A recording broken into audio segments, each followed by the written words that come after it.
À Paris, il y a le quartier du Marais, connu pour ses bars gays et ses galeries d'art, et puis le nord du quartier, plus discret, racheté au fil du temps par les Chinois.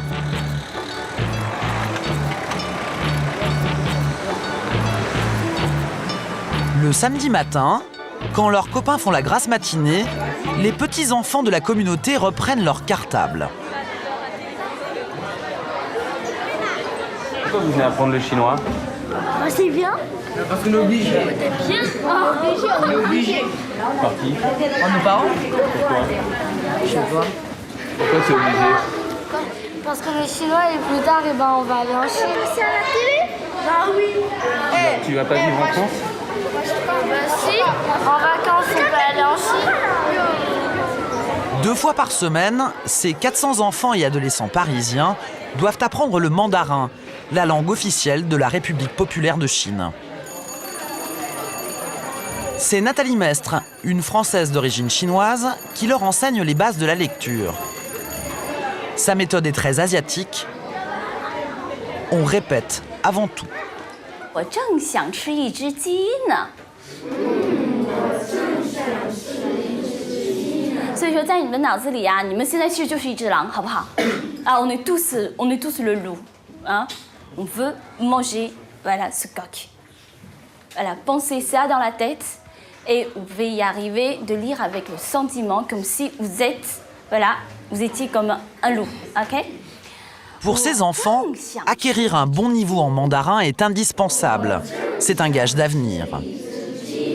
Les enfants d'ici, leurs parents ont tous ont des affaires en France, soit le restaurant, soit des entreprises import-export. Donc c'est ça, je leur ai dit. Vous êtes ici, bien sûr, il faut penser la culture, mais il faut aussi penser les affaires familiales.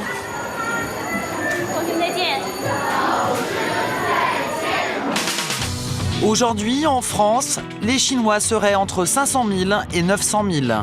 C'est la plus importante communauté chinoise d'Europe. Les premiers sont arrivés dans les années 30. Ils doivent leur réussite et leur intégration à leur sens du commerce. Leur secteur, restauration, maroquinerie, textile et confection. Si les premières générations sont bien intégrées, pour les dernières vagues d'immigrés, les clandestins, le quotidien est fait de peur et de précarité. Pourtant, tous vivent à l'heure de la Chine. Il n'y a pas de miracle. Soit on travaille beaucoup pour obtenir un peu de résultats, ou soit on ne fait pas grand-chose, mais on ne va jamais arriver, quoi. Arrivé en France à 13 ans sans un sou, Yu Sheng Wang a réussi dans l'import-export. En 30 ans, il est devenu l'homme fort du business avec la Chine. Pour les clandestins, c'est une toute autre histoire. Regardez là, par exemple. Il y a une annonce pour un boulot, mais il faut avoir le permis de séjour. Ils sont condamnés à devenir les esclaves des ateliers de confection, comme cette ouvrière, Dong Mei. Vous cherchez ma Christian ou pas? Moi, il n'y a pas papier. Ça va pas. D'accord. Depuis 10 ans, cette mère et sa fille ont appris à se débrouiller en marge de la loi. Pourtant, la France fait encore rêver les candidats à l'immigration. On pense que, imaginez que voilà, c'est un pays Eldorado, donc il y a de l'or. Il faut aller chercher. Même si Lily et Chen n'ont pas encore trouvé le filon, ils s'offrent un mariage fastueux, la preuve de leur réussite aux yeux d'une famille restée en Chine. Immersion dans cette Chine à Paris, cette communauté réputée secrète qui possède ses propres codes et qui alimente tous les fantasmes. Aubervilliers, au nord de Paris. Cette petite Chine au cœur de l'Île-de-France est la plus grande plateforme d'import-export en Europe. 40 000 m² d'entrepôts dédiés au commerce de gros en provenance de Chine, plus de 180 entreprises asiatiques et 12 000 visiteurs chaque jour. C'est là qu'Yu Sheng Wang a bâti son empire familial. À 45 ans, Wang est à la tête d'Eurasia Group, un mastodonte de 100 millions d'euros de chiffre d'affaires spécialisé dans le rachat d'entrepôts. Nous, c'est que le secteur de grossistes qu'on faisait. Quoi. Tout ça, c'est nos boutiques avant qu'on faisait. Quoi. Ouais, c'est ça. Tout ça, c'est les boutiques qu'on faisait déjà. Vous voyez, les boutiques qu'on faisait, maroquinerie, enfin les chaussures. Quand vous êtes arrivé à Aubervilliers, vous vous êtes dit quoi la première fois? Ah, c'était beau. Il n'y a pas autant de monde qu'aujourd'hui. Mais bon, aujourd'hui, il y a tellement du monde par rapport à il y a 7 ans de ça. Ouais, ça a bien développé, quoi. Un essor qui lui a profité. Wang a démarré dans l'import-export avant de progressivement racheter le foncier de la zone industrielle. Aujourd'hui, il possède les 3/4 des hangars d'Aubervilliers. Il les loue aux grossistes. Rien que là devant, il va faire la rondelle. Voilà, c'est la boutique d'un cosy. Même à sa propre famille. La boutique est spécialisée dans les chaussures. Toutes viennent de Chine et sont destinées aux détaillants et aux supermarchés. Et ça distribue tout en Europe, aussi bien la France évidemment, Belgique, Hollande, Allemagne, un peu Madrid. Wang tient à nous montrer cet autre magasin à quelques centaines de mètres. Voilà un des boutiques d'un cousin quoi, qui installe depuis qu'on est là, on le fait venir ici, comme ça fait. Si j'avais présenté, il y a une occasion, donc il avait rempli ça. Là encore, on reste en famille. Le cousin est le gérant et le neveu de Wang est aux commandes de plusieurs collections de luxe. Voilà, tout ce que tu vois là, c'est de l'été 2010. C'est Wang qui a eu l'idée. Comme beaucoup de Chinois, lui-même a commencé à 16 ans, peu de temps après son arrivée en France. Il fabriquait des petits porte-monnaies. Ça, c'est des vieux produits depuis 50 ans, vous voyez ces produits-là. Ça, il y a au moins 50 ans, ça existe, ou même peut-être plus. Ça, vous savez le fabriquer encore, ça, c'est très bien. Comment vous faisiez pour fabriquer ça? Vous amassez des chutes de cuir, les gens qui font un blouson en cuir. Quand il reste de chutes, comme ça, vous faites des petites découpes. Après, vous cousure, et puis après, ça fait une porte-monnaie. Ça, la plupart des gens, les Chinois, quand on commence, c'est début de ça, quoi. Vous en avez fabriqué combien, des comme ça? Des milliers, c'est beaucoup, ça. Tous les jours, on fabrique beaucoup. Alors, au parc là, c'était bien, mais maintenant, ça, c'est un produit luxe. Ces gens toutes ces choses-là, c'est fabrication en Chine. Et votre oncle, c'est une personnalité incontournable d'Aubervilliers? C'est le roi. C'est le roi d'Aubervilliers. Ouais. Oui, on peut dire ça aujourd'hui. Ouais. Non, mais surtout que c'est bien, quoi. Ça reste un peu la famille, quoi. C'est ça qui est bien. Soit c'est famille, ou soit c'est vraiment les comment on dit, les voisins. La plupart d'ici, les gens ont le maximum de 3 km dans le secteur. Ouais. On traverse 10 000 km pour se rejoindre ceux qui sont à 3 km, quoi. En fait, comme la quasi-totalité des commerçants d'Aubervilliers, Yu Sheng Wang est un Wenzhou, un Chinois originaire d'une province du sud-est de la Chine, très rurale, et qui a fourni les bataillons de migrants vers l'Europe. Ces Chinois ont construit une véritable diaspora, très présente à Aubervilliers. Bonjour. Eh, comment tu vas? Ça va. Et comment va ta famille? Ça va, elle va bien. Les affaires aussi vont bien? Oui, ça va, ça va. Ah, et toi? Moi, je vais bien. Tu as du boulot en ce moment? Ouais, plutôt, ouais. Et dans la zone industrielle, le voisin du village n'est jamais très loin. Bon appétit. Merci. Hein? C'est des vieux amis, nous on était à l'école ensemble avec monsieur là. Là ça fait déjà 40, allez, plus de 40 ans qu'on se connaît. 30 ans, ça fait longtemps hein. Et ça c'est voisins qu'on a, allez, on va dire 1 km à peu près. Entre nous 5, on va dire maximum 3 km en Chine. Hein. Comment ça se fait que vous vous retrouvez ici à Aubervilliers ensemble? Parce que ça c'est la ville de Wenzhou. Ça c'est notre village pareil. Au restaurant, on vit aussi à l'heure du sud de la Chine. Voilà, c'est un plat spécialité de Wenzhou. Ah oui? Ah ouais. Alors qu'est-ce qu'il y a dans ce plat? C'était une pâte du riz avec du sauté de ciboulette avec un peu comment on appelle ça, de lard et puis des légumes soja. Vous parliez du Wenzhou justement parce que vos amis qu'on a croisés dehors viennent du Wenzhou. Ici c'est que du Wenzhou. Hein. Le Wenzhou il fait quand même à peu près plus de 6 millions d'habitants sur place et puis 3 millions de travailleurs qui sont sur place. On est à peu près 9 millions de personnes qui vivent sur ce petit village, quoi. En fait, depuis les années 70, les Chinois ont progressivement fait main basse sur des quartiers entiers de Paris. Le Haut-du-Marais est le plus ancien, mais aussi le plus petit. Le 13e arrondissement, le plus étendu et le plus célèbre, là où vivent les Chinois de l'ancienne Indochine. Belleville, à l'est de Paris, vit totalement à l'heure de la Chine. C'est le plus peuplé. Mais le quartier où leur implantation suscite le plus de critiques, c'est le quartier Voltaire, dans le 11e arrondissement, à 2 pas de la place de la Bastille. En 10 ans, ces rues ont changé de physionomie. Les Chinois de Wenzhou y ont imposé un véritable monopole, celui du textile.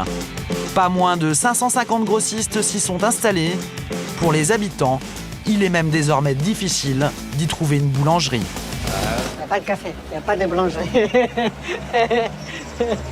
Ah si, regarde, boulangerie française et viennoise. Mais regarde, c'est les vêtements. Ils n'ont même pas encore changé l'enseigne. Comment ont-ils fait? Comment les Chinois ont-ils pu racheter tous les commerces? En fait, c'est grâce à un système extrêmement élaboré, la tontine. Ce Chinois va nous l'expliquer. Il a préféré garder l'anonymat car parler d'argent, c'est briser la loi du silence. Et lui, on peut lui demander comment il a fait pour acheter sa boutique. Comment t'as eu ça? Quoi? Comment as-tu acheté ton magasin? Pourquoi tu me demandes ça? En fait, il veut savoir comment fonctionne la tontine. Non, dis-lui de demander aux autres. La tontine, c'est un système de prêt entre Chinois qui viennent de la même région, du même village. La tontine permet de rassembler très rapidement une grosse somme d'argent sans passer par les banques. La tontine, c'est les proches, les amis, les villageois, se connaissent. Chacun y met une somme. Et puis, c'est pendant 6 mois, il n'y a pas de remboursement. Par exemple, pour acheter un commerce, le futur acquéreur demande à 10 amis de lui verser chacun 10 000 euros.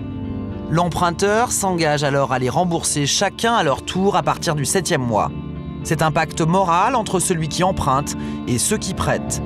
Problème, le système échappe généralement au fisc. Ce système, personne n'a accepté de rompre le secret qui l'entoure. Équipé d'une caméra cachée, nous poussons donc la porte d'un courtier chinois spécialisé dans l'achat de commerce. La tontine, c'est quelque chose de légal. Rien de inégal en tout cas. Voilà, donc moi c'est son fait de la zone entre les amis, entre la famille. Voilà, alors, le courtier nous montre un document décrivant le fonctionnement de la tontine. Problème, seule la somme due est indiquée. Normalement, la nature du versement devrait être précisée, chèque ou espèce. 40 amis. Si ça se fait en liquide. Peut-être, oui. Si ça se fait en liquide, on ne sait pas d'où viennent les fonds. Oui, bon là, je ne sais pas, oui, peut-être. Ça dépend de ce qu'il a vu là. C'est ce qu'il a vu en partie en liquide. Ça c'est le cas par cas. Il ne faut pas dire des situations comme ça. Non, mais c'est pour ça que je me pose la question. Mais ça peut arriver. Oui, ça peut arriver, bien sûr. En France, au-delà de 10 000 euros, un prêt, même amical, doit être déclaré au fisc. Et vous connaissez des gens qui font des tontines? Oui. Vous pourriez m'en présenter? Je ne sais pas, Dans un premier temps, pour parler. Mais je ne sais pas, moi j'en ai déjà fait participer à tontine dans le temps. Je sais que ton travail, je peux vous dire tout ce que je sais. Pour les... Non. C'est pas quelqu'un peut cacher pas. Non, je peux pas. Fin de l'entretien, le sujet est trop sensible, car la tontine est une tradition chinoise avec des règles intangibles. La première pour les emprunteurs, rembourser. Une question d'honneur. Et si le business ne marche pas et qu'on ne peut pas rembourser? Là c'est pas comme le système bancaire. Hein. Si ça marche pas, c'est ta tête. Ça veut dire quoi, c'est ta tête? Si je mets 10 000 euros pour l'ouverture de ton boutique, même ton boutique est failli, quoi que ce soit, tu me dois 10 000 euros. Personnellement. Mais si je peux pas rembourser? si tu peux pas rembourser temporairement, tu es encore en vie. Tu vas rembourser, c'est ta tête toute ta vie. En fait, le système de la tontine crée des obligations pour l'emprunteur. Lui et sa famille connaissent ceux qui prêtent. Il ne peut donc jamais échapper à sa dette.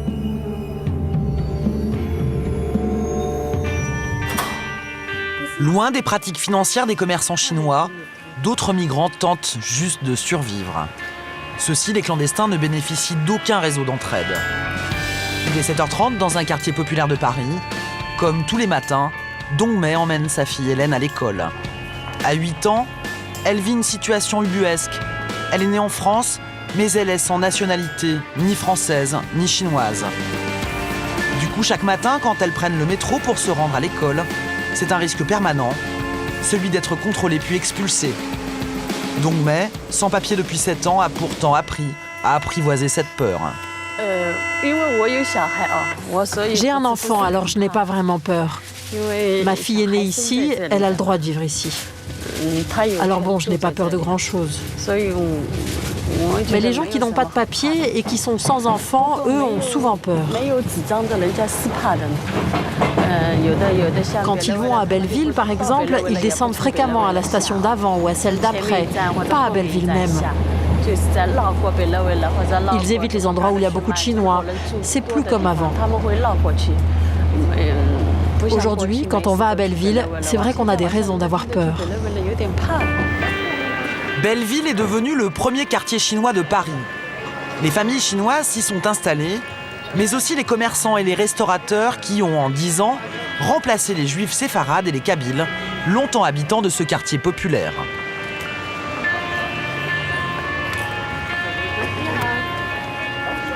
Dongmei a déménagé de Belleville, mais sa fille est toujours scolarisée ici. Elle s'entend très bien avec ses professeurs et ses camarades là-bas. Alors elle ne voulait pas changer d'école. Donc j'ai été d'accord pour l'accompagner tous les jours à Belleville. Elle aime vraiment beaucoup cette école. Voilà. Allez, fais-moi un bisou. Et travaille bien. Hein. L'école de la petite Hélène est l'une de celles qui accueille le plus d'enfants de clandestins chinois. Dongmei a quitté Shanghai il y a 10 ans pour entrer illégalement en France. Elle n'a ni papier, ni emploi fixe. Chaque jour, elle doit trouver du travail. Mais à Belleville, les offres sont moins nombreuses qu'avant. Vous voyez, avant, il y avait beaucoup de travailleurs journaliers qui attendaient ici. Et les patrons qui avaient besoin de main-d'œuvre venaient les chercher là. Maintenant, il n'y a plus personne. Tout le monde va sur Internet pour trouver du travail. Tu peux tout trouver sur Internet. Alors, il n'y a plus personne ici. Et puis, comme il y a beaucoup d'arrestations de police, les gens n'osent plus rester ici à attendre. C'est donc chez elle, à l'abri des regards, que Dongmei effectue sa recherche d'emploi. C'est sur Internet que des sites spécialisés, rédigés en mandarin, proposent toutes sortes d'annonces et de services. Tenez, là, regardez, il y a une annonce avec le numéro de téléphone. Il faut appeler, demander quels sont leurs critères d'embauche, s'ils acceptent ou non les travailleurs sans papier. C'est une annonce où ils cherchent des ouvriers à la chaîne, pour des vêtements, des mécaniciens textiles. Allô? Bonjour. Vous cherchez un mécanicien ou pas? Oui. Moi, il n'y a pas de papier, tu veux pas? Non, je ne veux pas, madame, merci, au revoir. Ah ouais.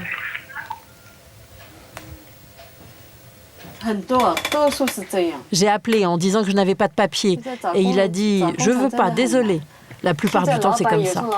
C'est vraiment très difficile de trouver du boulot. En fait, les patrons ont très peur.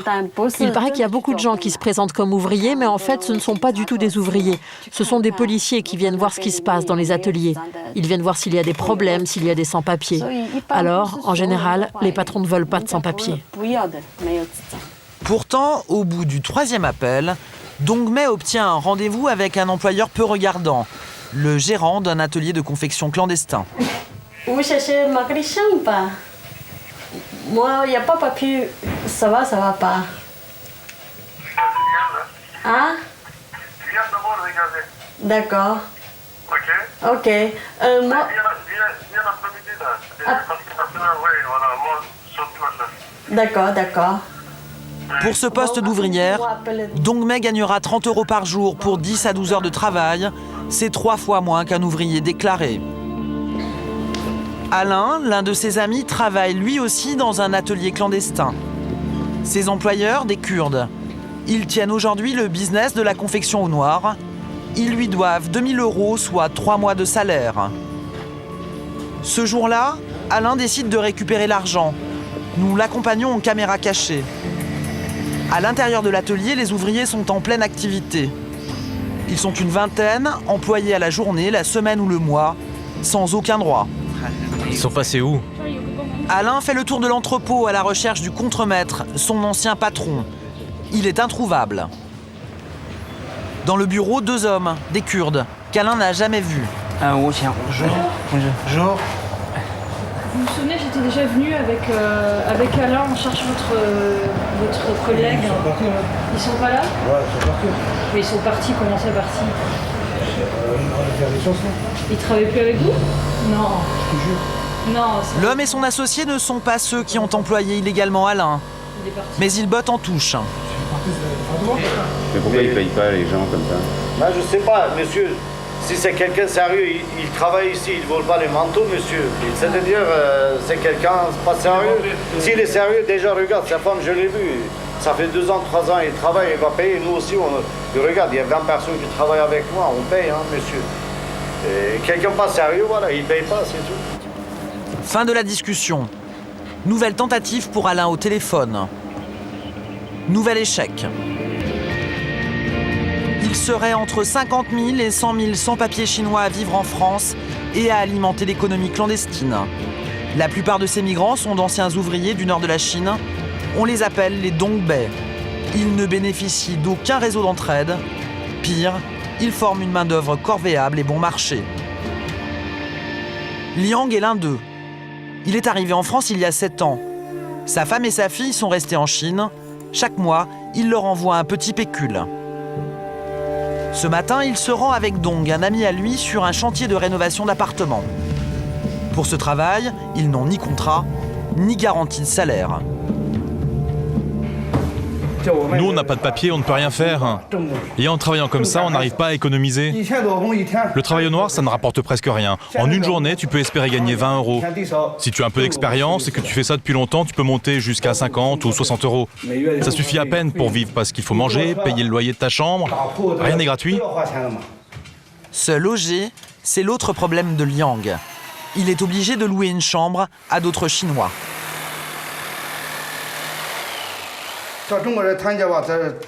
Dire que les Chinois sont soudés, c'est clair que c'est faux.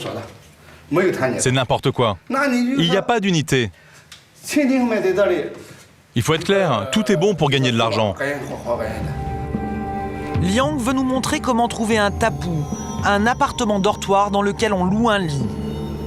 Porte de Pantin, au nord de Paris. Entre 2 entrepôts au fond d'une ruelle, nous découvrons un mur de petites annonces en mandarin, le point de ralliement des clandestins qui cherchent un lit. C'est ici qu'il y a le plus grand nombre d'annonces pour les tapous. Il y en a vraiment beaucoup. Je regarde ce que je peux trouver. En ce moment, j'habite à Bobigny et là, il y a justement une annonce qui propose un tapou dans cette ville. Un tapou dans lequel il y a des grandes pièces et des petites. C'est 120 € par mois. Liang doit bientôt quitter son tapou. Du coup, il appelle l'annonce qu'il a repérée. J'appelle pour la chambre. Tant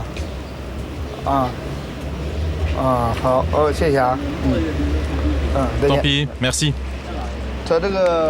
Il cherchait une femme, pas un homme. C'est un tapou pour les femmes. Pour éviter les descentes de police, en moyenne, un clandestin change de tapou tous les 6 mois. En 7 ans d'errance, Liang a tout vu, du 5 étoiles au sordide.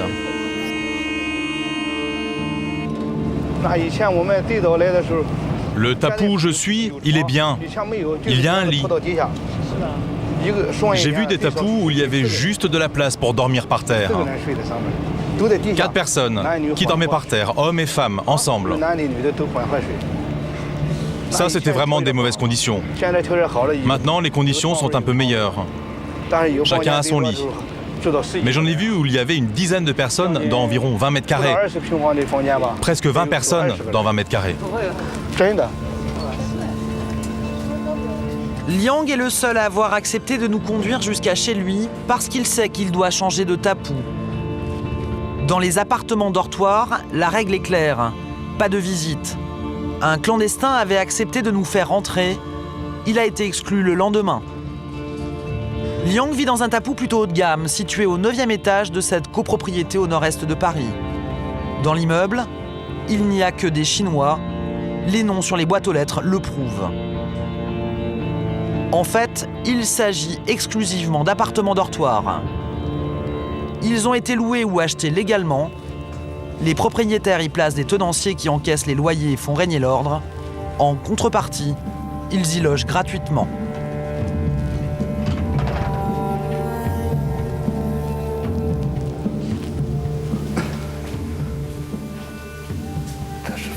Ça, c'est la salle de bain du gérant. Personne ne peut l'utiliser. Là, c'est sa chambre. Ici, c'est une autre pièce qui est louée.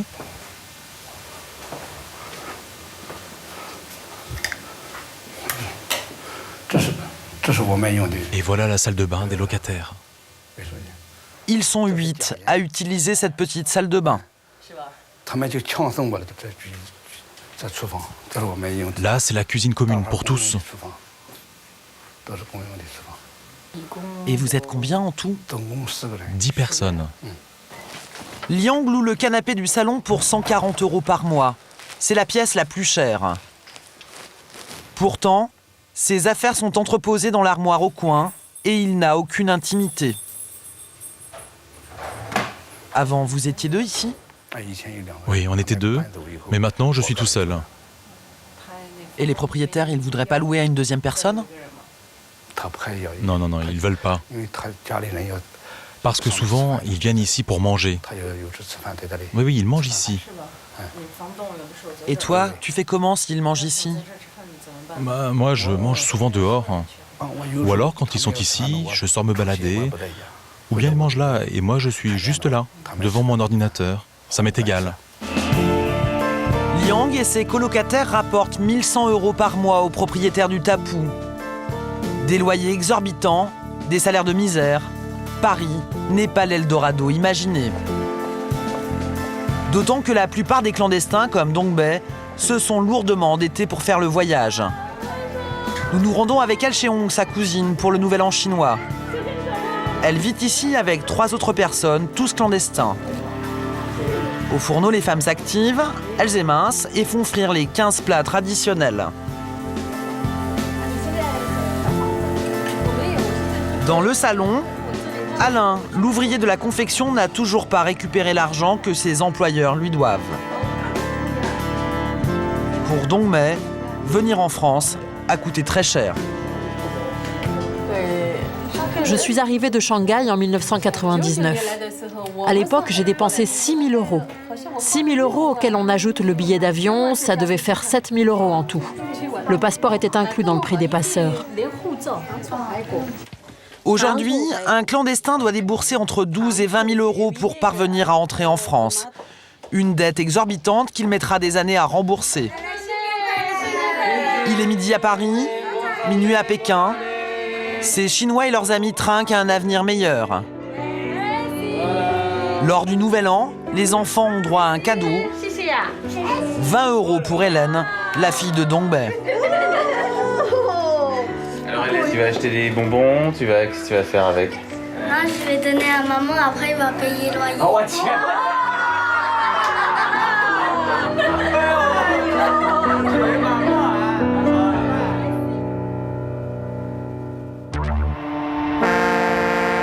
Le Havre, en Seine-Maritime. C'est dans ce grand port de commerce, le 2e de France avec 80 millions de tonnes de fret, qu'arrive l'import-export en provenance d'Asie et de Chine. Le port normand est la nouvelle cible des businessmen de la communauté chinoise. À quelques encablures des quais et des cargos, le premier salon de commerce franco-chinois a posé ses amarres. Ce matin, Yu Shengwang doit s'y rendre pour un très gros marché. L'objet de sa convoitise, les 25 hectares de hangars qu'il souhaite acquérir en plein cœur de la nouvelle zone portuaire du Havre. Mais il n'est pas le seul industriel chinois à s'intéresser à ces terrains. Bonjour. Bonjour. Bonjour, c'est M. Wang. On est nouveau, donc on a acquis le local. On veut juste voir l'intérieur, s'il vous plaît, c'est possible? Allez-y, allez-y. Merci beaucoup. Wang a fait une offre à la mairie du Havre pour 200 parcelles comme celle-ci qui vont de 300 m² jusqu'à 3000 m². En tout, une fois les travaux de rénovation effectués, il devra investir 22 millions d'euros. Ces entrepôts, une fois acquis, feraient d'Eurasia un géant de l'import-export. C'est une manière pour vous de vous diversifier aussi. Nous, oui, absolument. Ouais. Nous, c'est beaucoup plus intéressant de diversifier pour l'avenir, pour développer d'autres secteurs qu'Aubervilliers, parce qu'aujourd'hui, un petit peu saturé. Et là, au moins, ça va développer un peu économique dans d'autres sens. Quoi. Quel secteur? Quel nouveau secteur on va faire un secteur de bâtiment. Tout ce qui est bâtiment, tout ce qui est aménagement à l'intérieur de maisons, c'est un secteur quand même assez important aujourd'hui pour tout l'ensemble des économies, quand on dit secteur européen, qu'on a besoin. Mais si les négociations sont bien engagées... Ah, monsieur Mercier, bonjour, c'est monsieur Wang. Wang doit encore faire du lobbying pour s'imposer face à ses concurrents. Il doit convaincre les autorités du Havre, et surtout un homme, le maire Antoine Ruffnac. Il va tout faire pour le rencontrer dans les allées du forum China Europa. Au détour d'un stand, il croise l'un des organisateurs du salon. Bon, je vois Antoine Ruffnac tout à l'heure. Là, donc je vous ai promis de lui parler de la question de la signature d'un document, donc je vais le faire. Ah, s'il vous plaît, comme ça. L'objectif de Wang, acter le début des négociations par un contrat. Du coup, il insiste. Le projet de la site. Oui. Et puis, lui amener ce document, je pense que ça permettrait juste. Voilà. Oui. D'accord. Oui, mais je lui en parle.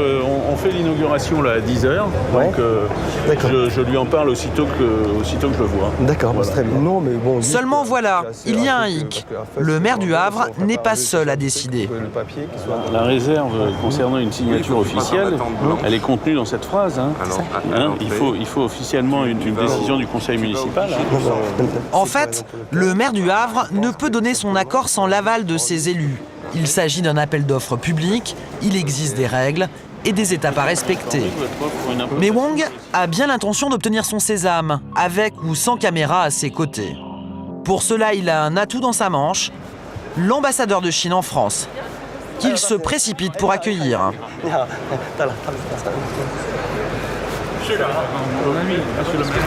L'ambassadeur, une relation qui peut peser auprès d'Antoine Ruffnac, le maire du Havre.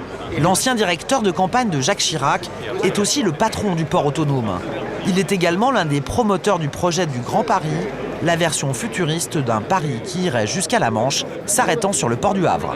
Il présente les maquettes des architectes aux Chinois qui comptent. Alors où sont les projets? Les projets, ce sont les trous qui sont en blanc sur la maquette. Alors ça, les affaires de Wang prennent une bonne tournure.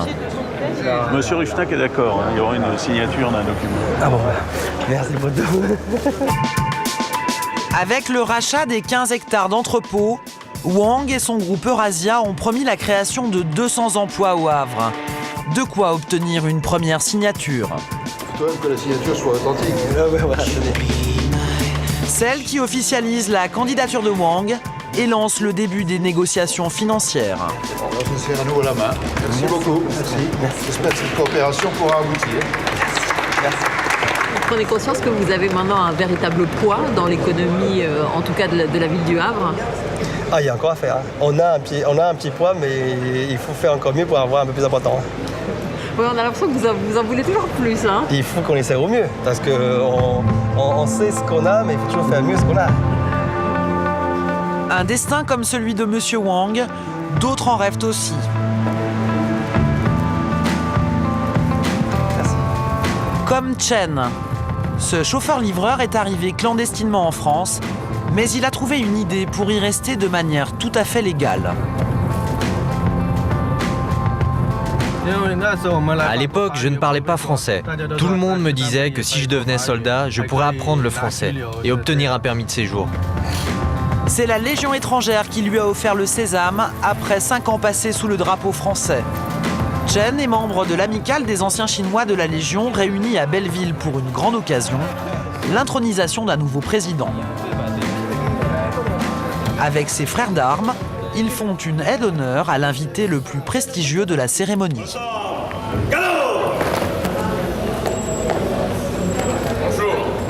le général François-Pierre Joly, commandant en chef de la Légion étrangère. Donc, l'amicale des anciens légionnaires d'origine chinoise en France, rassemblés pour la cérémonie du 4e Conseil général, et vous souhaite la bienvenue, mon général. Merci. Allez, je vais voir, après les anciens, je vais voir l'active. Aujourd'hui, nous avons environ 10% de légionnaires en provenance d'origine asiatique. Alors, les Chinois ne les représentent pas tous, hein. Il y a des Coréens, des Japonais, etc. Mais c'est le phénomène nouveau, mondialisation du recrutement de la Légion étrangère. Tous ont la même histoire, une vie de petit boulot avant l'uniforme. Vous avez fait quoi quand vous êtes arrivé? On fait tout. On est allé chercher des suites de cuir à Saint-Denis, dans le coin de la maison, couper, on peut faire des sacs, tu vas porte-monnaie. Et après, travailler dans la restauration comme clandestin, on fait des vaisselles. Alors, on a progressé, mais toujours rencontrer des problèmes de papier. Alors c'est pour ça, après, on a choisi de voir qu'à la Légion étrangère, on signe 5 ans, on donne les papiers. C'est là que j'ai décidé d'aller à la Légion étrangère. Change ta vie, dit le slogan. Ils sont aujourd'hui 200 Chinois à avoir fait ce choix et à avoir adopté les traditions de la Légion. Le salut aux couleurs, mais aussi le vin rouge et le boudin. Mesdames et messieurs, nous allons maintenant chanter le traditionnel chant de la Légion, le boudin.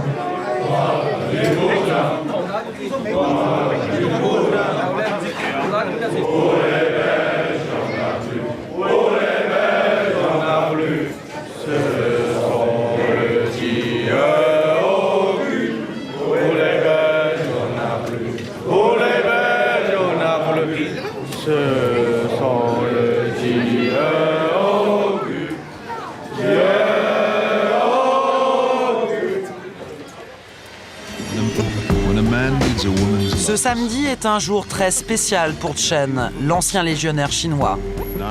Il se marie. À Belleville, une limousine rutilante l'attend. C'est chez ce fleuriste qu'il a loué le véhicule de luxe. Ça va ? 650 € la journée avec en prime chauffeur et couronne de fleurs. À quelques rues, toujours dans le quartier de Belleville. Lily, sa promise, une vendeuse de 25 ans, a choisi un salon asiatique pour la première étape de cette journée marathon. Pour la jeune chinoise, le stress se fait déjà sentir. Madame, aplatissez mes cheveux, s'il vous plaît. C'est trop haut comme ça. Mais avec ta forme de visage, si c'est un peu haut comme ça, c'est très joli. Non, ce n'est pas joli, il faut aplatir un peu. Mais tu veux le tasser. Avec la forme de ton visage, tu ne devrais pas. Ça monte trop haut. Mais ça n'est pas fini. Je n'ai pas encore placé les cheveux, ne t'inquiète pas. La maman de Lily veille au grain. C'est bon, madame. Allez vous asseoir. Choisissez une coiffure pour vous dans le catalogue. Nous, les Chinois, on aime bien en fait fêter les grands événements comme ça en famille, donc avec les amis, les gens proches, quoi. Voilà. Très important. Pour ces Chinois récemment installés en France, le mariage est avant tout l'occasion de donner une image de réussite à la famille, mais aussi à l'ensemble de la communauté. Parce que d'habitude, dans les autres communautés, il y a le mariage à la mairie, et puis après on dit il y a un mariage religieux. Là c'est quoi? C'est une coutume? Pas du tout, c'est une coutume. Voilà. C'est pas religieux? C'est pas du tout religieux, non. Pas d'office religieux, mais des festivités princières. Et pourtant, un sacrifice financier pour Lily et son futur époux, 25 000 € en tout. Pour réduire les coûts, la jeune Chinoise a trouvé une astuce pour sa robe. Ça doit être celle-là. Ça doit être celle-là. Ouais, c'est ça. Et dans le sachet là. Et alors, vous l'avez acheté ou vous la louez? Moi, personnellement, j'ai choisi de louer. Sinon, en fait, ça dépend de la personne. Il y en a qui louent, il y en a qui achètent. Mais la plupart de mes copines les achètent et ils regrettent après. Pourquoi? Donc, à chaque fois. Parce que ça sert à rien, on met qu'une fois. Et ça prend la place dans le placard. Et chaque fois, vous savez, à Paris, on loue l'appartement. Chaque fois qu'on déménage, en fait, voilà, une grosse valise à amener. Donc, on m'a dit, vaut mieux ne pas l'acheter. Donc, voilà. J'ai écouté les conseils et personnellement, enfin, voilà.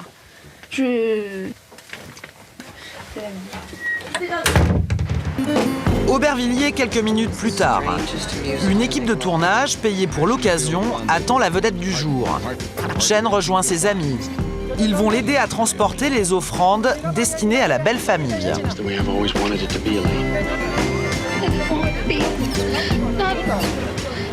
Il faut offrir 6 sortes de cadeaux différents à la famille de ma future épouse. C'est la tradition.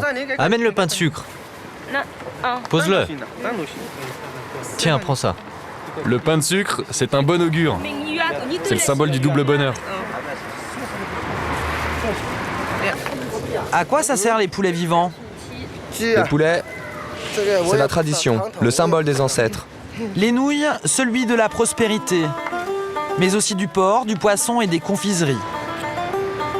Comme l'impose la tradition, Chen doit mimer l'enlèvement de sa promise, qui vit toujours chez ses parents.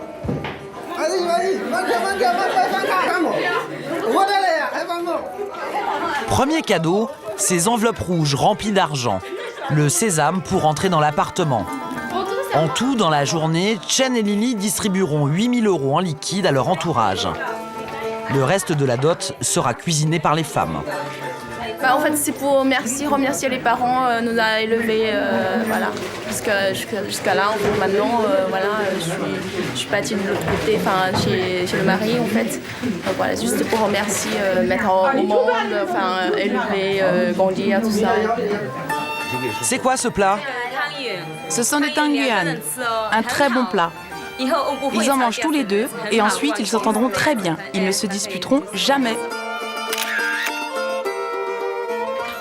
Pour appliquer le rituel à la lettre, les mariés doivent déguster 5 plats. Là, les nouilles, dont la longueur rappelle celle de la vie. Comme tous les dimanches, les limousines se croisent à l'entrée du parc des Buttes-Chaumont sur les hauteurs de Paris. Passage obligé pour une séance photo très carte postale.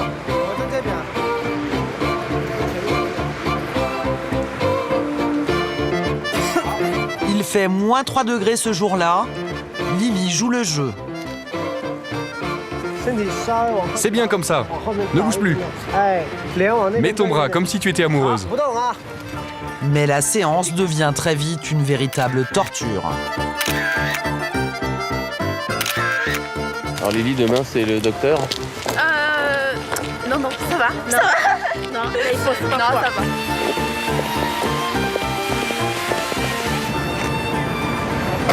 Maintenant, j'ai compris que même en fait, là en France, je gagne pas bien ma vie. Je rentre en Chine, je montre mon côté vraiment plus, comment dire, plus, le côté plus beau, quoi. Soit disant, ouais, c'est bien. Je dis jamais, ouais, ça se passe pas bien ici aux gens, quoi. C'est ça, surtout aux parents, pour éviter qu'ils s'inquiètent, voilà, pour nous, quoi. En faisant ça qu'en fait les gens de Chine qui ont eu une fausse image de France ou enfin des pays, en tout cas on va dire quelque part c'est Eldorado un peu pour eux, enfin voilà. Mais c'est vraiment sur place qu'on se rend compte que c'est pas du tout ça. Voilà. Mais vous continuez à dire que ici c'est bien. Non, le problème c'est que moi une fois je m'habitue, mais moi je conseille pas les gens de venir, je conseille pas. Pourtant, Lily n'échappera pas à la photo symbole, celle qui incarne le plus la vie rêvée des migrants. Oui, pourquoi c'est important de se faire photographier devant la tour Eiffel? Comme ça. Symbolique de Paris. Voilà. Souvenir.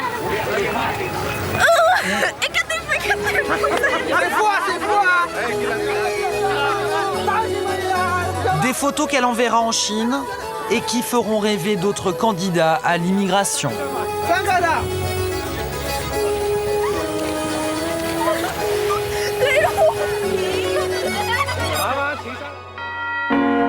12 mars 2009. C'est un jour décisif pour Dongmei, l'ouvrière clandestine.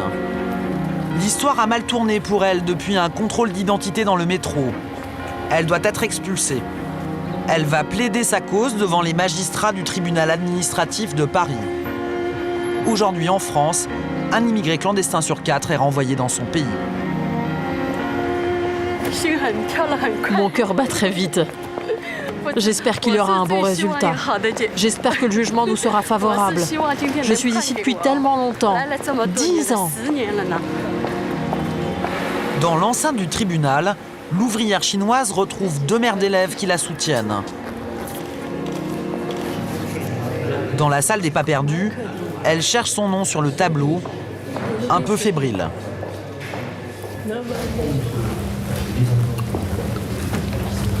Là, c'est moi, là, c'est ma cousine. On est ensemble toutes les deux. Pour sa défense, elle bénéficie du réseau Éducation sans frontières. Avant l'audience, l'avocat lui donne une consigne à appliquer à la lettre. Elle devra sans cesse rappeler qu'elle est la mère d'une enfant née en France. Si jamais il vous pose des questions, ça risque d'être des questions comme quel est votre projet, que voulez-vous faire? Dites-vous, restez en France pour les enfants. D'accord, d'accord, oui. C'est en France pour les enfants, ils sont très bien ici, on est tous très bien ici. D'accord, d'accord, d'accord. Bref, d'accord. D'accord. Si vous pouvez retourner en Chine, non, c'est pas possible. D'accord. Le tribunal s'est opposé à ce que nous filmions l'audience.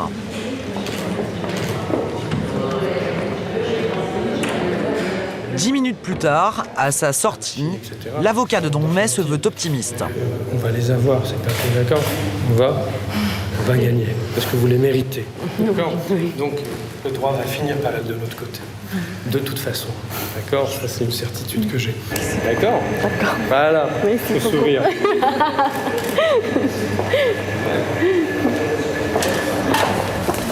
Bon, il a fait le mieux. Il a fait le mieux qu'il pouvait. Je pense qu'il ne pouvait pas faire mieux. Oui, c'est ça, une fois, c'est pas bon. Nous, encore continuer.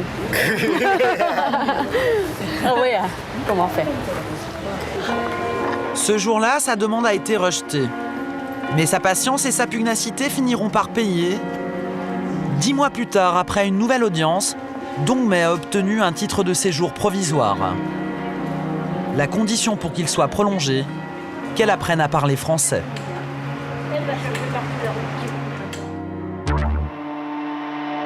Février 2010. À quelques mètres de la place de la Concorde, la rue Cambon, rendue célèbre par Coco Chanel. Il est 8h. Ce matin, Eurasia Group, la société de Wusheng Wang, va être introduite en bourse.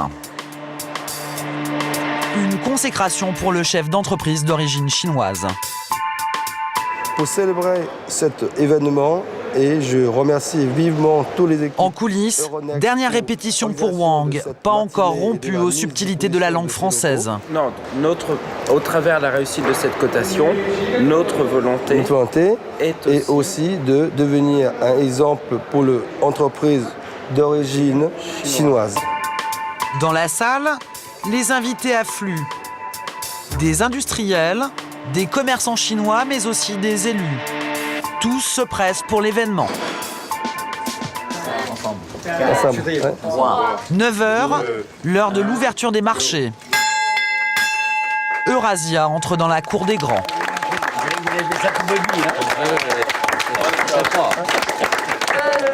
Pour l'occasion, toute la famille Wang est présente. Les parents des commerçants arrivés du sud-est de la Chine à la fin des années 70, et aussi la fille de l'industriel, étudiante en Chine, et son fils, qu'il voudrait bien voir lui succéder. Les avenirs sont là, les jeunes. Mon fils, ma femme et ma fille, elles font des études à Shanghai. Au moins, l'introduction, ça va se servir pour quelque chose. C'est l'histoire familiale? Ben ouais, ça va rester toujours pareil. Hein. Ça, c'est notre tradition, quoi. Il y en a un qui commence, il y en a un qui fait suite. C'est ça, c'est une tradition chinoise, ça, justement? Absolument, ouais. Après 30 ans passés en France, après une vie consacrée au travail, dimanche compris, Wang a réalisé le rêve de tous les migrants chinois. Faire fortune en France et passer la main à ses enfants.